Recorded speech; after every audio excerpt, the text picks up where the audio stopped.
مدینہ کی گلیوں میں ایک غیر معمولی دن تھا۔ لوگوں کو معلوم تھا کہ آج خلیفہ وقت خود عدالت میں حاضر ہونے والا ہے، نہ بطور حکمران، نہ بطور فاتح، بلکہ ایک عام فریق کے طور پر۔ حضرت علی رضی اللہ عنہ کے ہاتھ میں ایک ذرہ تھی۔ یہ وہی ذرہ تھی جو کسی جنگ کے بعد ان سے گم ہو گئی تھی۔ کچھ عرصے بعد وہی ذرہ ایک یہودی کے پاس دیکھی گئی۔ حضرت علی رضی اللہ عنہ نے فوراً کوئی حکم جاری نہیں کیا، نہ کسی سپاہی کو بھیجا، نہ اپنی خلافت کا حوالہ دیا۔ وہ سیدھے قاضی کے پاس گئے، جیسے کوئی عام شہری جاتا ہے۔ عدالت لگی۔ قاضی شریح رحمہ اللہ اپنے منصب پر بیٹھے تھے۔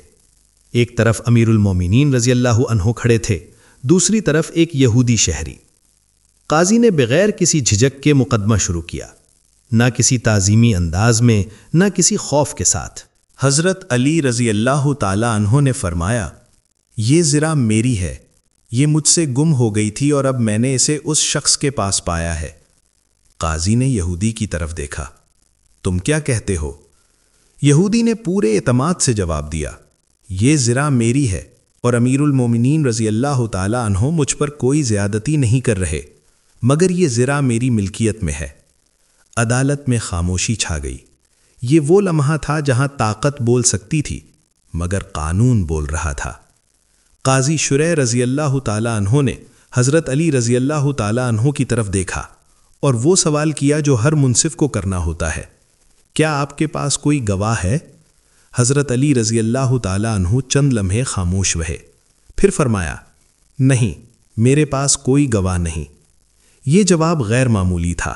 ایک خلیفہ جس کی بات پورا شہر مانتا تھا، وہ عدالت میں اپنے حق میں ثبوت نہ ہونے کا اعتراف کر رہا تھا۔ قاضی نے سر جھکایا، پھر فیصلہ سنایا۔ چونکہ مدعی کے پاس گواہ موجود نہیں، اس لیے ذرہ یہودی کی ملکیت قرار دی جاتی ہے۔ عدالت کا فیصلہ امیر المومنین کے خلاف تھا۔ کوئی احتجاج نہیں ہوا، کوئی ناراضگی نہیں دکھائی گئی۔ حضرت علی نے نہایت سکون سے فیصلہ قبول کیا اور عدالت سے واپس جانے لگے۔ یہ منظر ہی دراصل تاریخ کا اصل لمحہ تھا۔ عدالت کے دروازے پر وہ یہودی رک گیا۔ اس کے چہرے پر حیرت تھی، آنکھوں میں سوچ۔ وہ پلٹا اور بلند آواز میں کہا، یہ ذرہ دراصل آپ ہی کی تھی، میں نے اسے راستے میں پایا تھا۔ میں نے یہ مقدمہ صرف یہ دیکھنے کے لیے کیا تھا کہ اسلام کا انصاف کیسا ہے۔ پھر اس نے وہ ذرہ حضرت علی کو واپس کی اور کہا، میں گواہی دیتا ہوں کہ ایسا انصاف صرف نبیوں کے دین میں ہو سکتا ہے۔ روایات کے مطابق وہ شخص اسی وقت اسلام لے آیا۔ لیکن اس واقعے کا سب سے بڑا سبق یہ نہیں کہ ایک شخص مسلمان ہو گیا۔ سب سے بڑا سبق یہ ہے کہ ایک اسلامی ریاست میں خلیفہ اور ایک غیر مسلم شہری قانون کے سامنے برابر تھے۔ حضرت علی نے اس دن ثابت کیا کہ حکومت طاقت سے نہیں، انصاف سے چلتی ہے، اور انصاف وہی ہوتا ہے جو اپنے خلاف بھی قبول ہو۔ آج بھی اگر دنیا پوچھے کہ عدل کی عملی مثال کیا ہے، تو تاریخ خاموشی سے یہی واقعہ دہرا دیتی ہے۔